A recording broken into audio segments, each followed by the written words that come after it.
So a statement of work is something which, if you imagine a mini project that has milestones and deliverables and timelines associated to project delivery, a statement of work is a legal format of that project plan. There's an expectation of delivery and an expectation of execution measured against payments that we've paid out.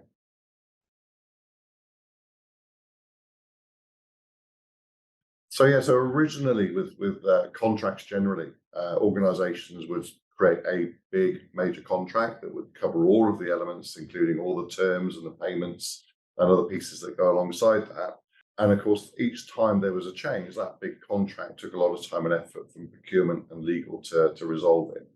So going back to the 70s in government sector, there was a view that actually to separate out the legal terms from the delivery terms would be a more effective way of delivering projects, and particularly where suppliers are involved and projects change on a frequent basis.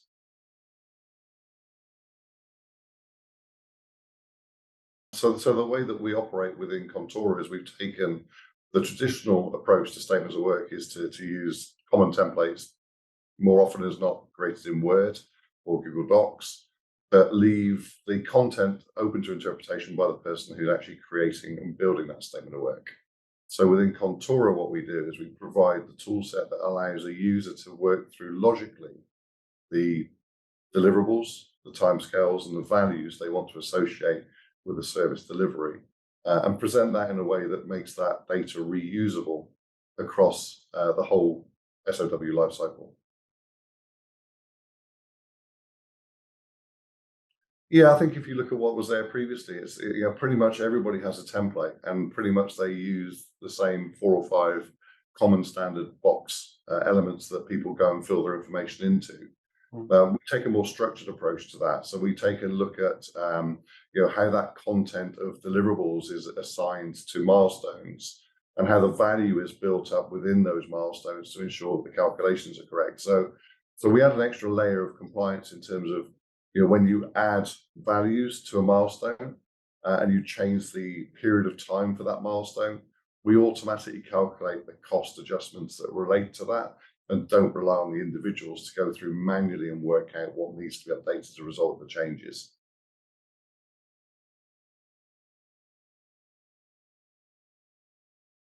So I think there's a number of economies that we've got within the system itself. One is obviously accelerated times for creating the statement of work and reviewing it in what we call the creation phase. So from the point you create your first draft through to the point that the document is signed off and approved for use. The second part that comes out from the improvements that we see from here is obviously during the execution phase. So generally with a statement of work, when it's converted into a PDF, it becomes an inert document, which then means it needs to either be transferred separately onto a Excel spreadsheet or into a contract lifecycle management tool. But within Contora, we adapt all of that into one place, so it's a single source of truth. The third one is with regard to reconciliation at the end of a project. So obviously when you get to an end of a project, you want to be certain that what you've paid for has actually been delivered. And what we found when speaking to clients was invariably this reconciliation process often leads to disputes. Our process allows you to reconcile all of the deliverables against the charges. So with a single click of a button, you can close out your milestones, deliverables, and SOW and know exactly what you've received for the value that you've paid.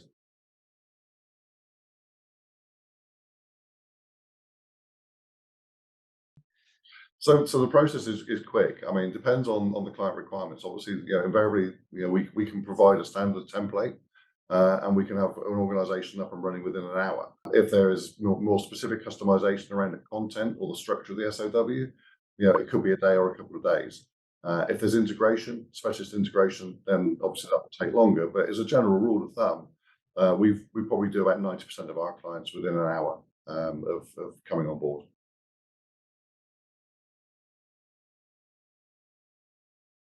To be honest, IR35 and SOW has only really become a big thing since the emergence of IR35 in the public sector and obviously now subsequently in private sector.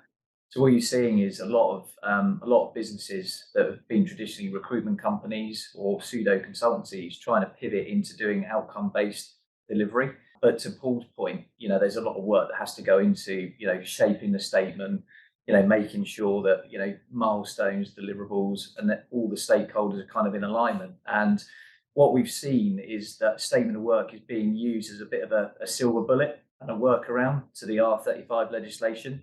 And there's still a lot of work to be done in terms of like the education within businesses around statement of work. So that's, not just the way that, those statements are procured. It's actually like how the line managers themselves are actually treating and engaging the suppliers. Would you agree with that, Paul? Yeah, definitely. I think when you look at an engagement with a contractor, one of the key points is around control, and the statement of work allows you to define the requirements of the delivery up front prior to the contractor starting. But obviously that needs to be clearly spelled out, and that obviously is a key element of the key benefit of the statement of work, is that you can clearly call out the expectations that are required for that service.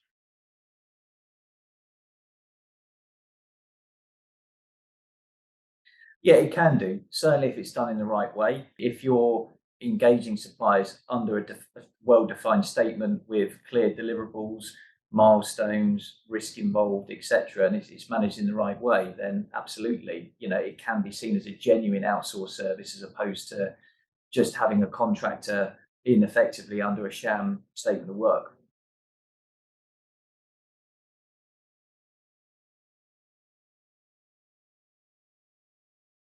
I think from our perspective, when we built Contora, we always had an eye on the IR35 regulations and the use of statements of work within that context. On a wider level, we also recognise that there were certain elements around IR35 and SOWs that were very constraining. So we knew that SOWs would be used across the wider project.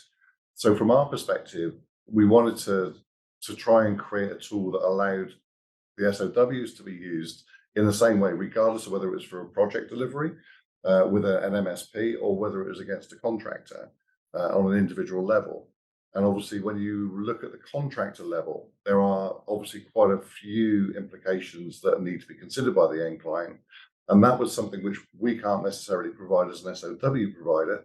And it meant that we could actually work closely with them to make sure that clients not only had the benefit of an SOW tool that allowed them to build for their projects, but they could use it safely when they're engaging with contractors rather than take risks. Yeah, look, I think as far as like an end-to-end solution, what we're offering as CoComply anyway, in terms of managing that end-to-end IR35 process, adding the statement of work component into that is going to add immense value to the customers that we're working with, for them to be able to have visibility of all of their statements in one place, be able to manage those statements themselves with our oversight, making sure that obviously compliance is being adhered to each phase of the process.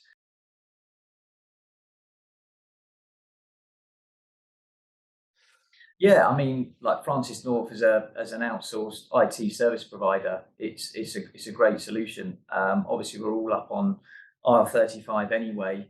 We know that that's really important, and to our clients that that has to be managed coherently. So to have Contora as a partner to be able to help draft our statements, give clients visibility of the spend, where there's potential slippages on projects, it's nice and easy for us, and it just means that it's nice and contained, and from a client perspective, they don't have to worry about the ongoing management and paper documents.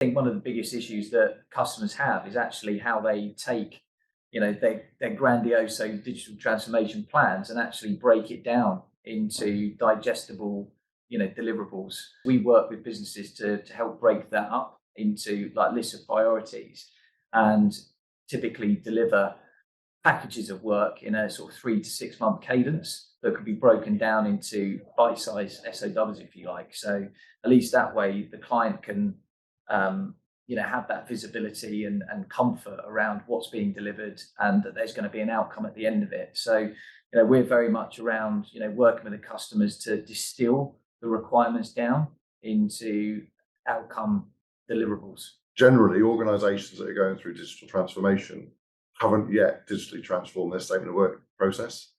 And as a result, what they're doing is they're trying to put digital transformation into their organisation and yet still working off bits of paper that add no value.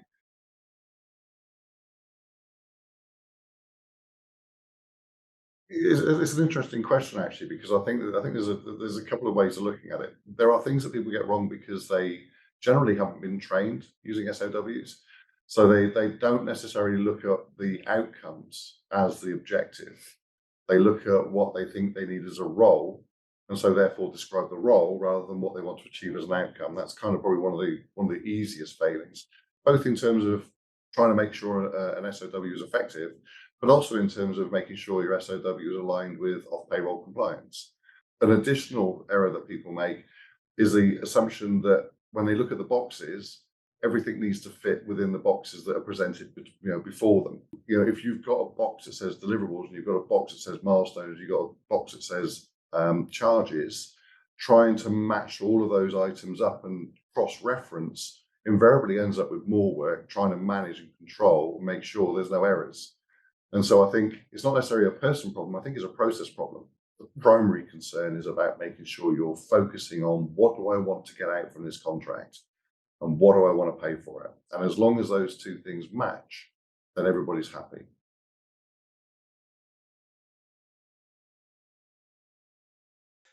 So first and foremost, it tends to be the contractual element to it. So certainly what we're seeing at the moment is a lot of recruitment companies trying to pivot into SOW. When you actually look at the terms and conditions, they are that of a recruitment company and not a genuine outsourced service, which obviously then leaves them exposed to potential risks as well. So if they were to be investigated by HMRC and they start looking at things like, okay, well, what were the outcomes? How were the individuals, treated when they were delivering that service? Were they treated as an employee? Were they conducting themselves as an employee? Those are the things that can start to quickly unravel. And one of the things that we're going to be doing with CoComply and Contora is obviously providing that guidance and oversight around the shaping of the statements, but then also making sure that there's an additional layer of governance over the top to make sure that things like working practices haven't changed. As part of the CoComply service, we just make sure that we check in with the managers to make sure that working practices are the same, the statement hasn't materially changed from when the initial determination was undertaken. And we do the same with the contractor as well to get that additional validation. The change of direction potentially within a project often leads to resources being reallocated elsewhere. And I think there's a tendency for organisations to treat that contractor as an employee.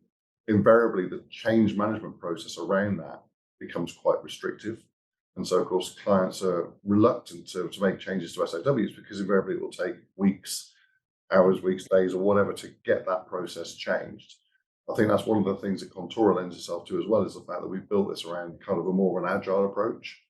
So we have a very fast track change process, which means that you can essentially create requirements within a statement of work, get them reviewed and approved within minutes or hours. That's an important element from a off-payroll perspective, is the fact that the organisation obviously needs to look at their ways of working of how they engage contractors, but they can also have the tools like Contora to help support that piece, backed up with an audit control that we have within the system itself that shows and demonstrates those ways of working.